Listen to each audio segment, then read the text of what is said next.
Почитувани, последен случај од здравството која потресе јавноста е смртта на 52 годишна пациентка од Прилеп. Случајот, според информациите, е последица на инфекција во болницата во Прилеп, поради што се затворени сите операцијски сали. Додека здравството оди напред, во Македонија ние зборуваме за смрт на пациенти поради болнички инфекции. Недозволиво.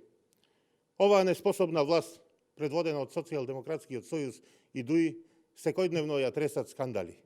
Вести кои ги продуцира власта, предводена од Димитар Ковачевски, се само вакви: смрт на пациенти, немање лекови и секако колабирањето на здравствениот систем. Нешто што се случува за прв пат во независна Македонија. Хакирањето на фондот за здравство доведе до низа проблеми кои директно ги почувствуваа граѓаните. Меѓу другото, не се даваа навремено лекови, не се исплаќаа боледувања, а доцнеа и платите на здравствениот персонал.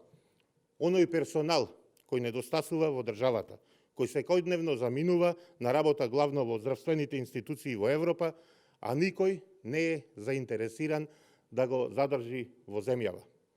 Нолагите на власта, предводена од Социјалдемократскиот сојуз и ДУИ, нереализирањето на дадените ветувања денес резултираа и со продолжување на протестите на медицинскиот персонал.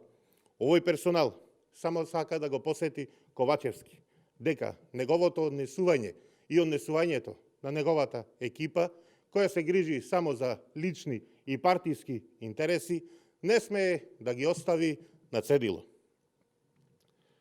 Не смее да се повтори доцнење на платите, а власта треба да си ги реализира ветувањата за зголемување на основната плата. Доста крадевте од народот. Од однесувањето на власта и колабирањето на здравствениот систем, последиците најмногу ги чувствуваат граѓаните. Токму затоа, оваа криминална власт, предводена од Ковачевски, мора да замине час поскоро.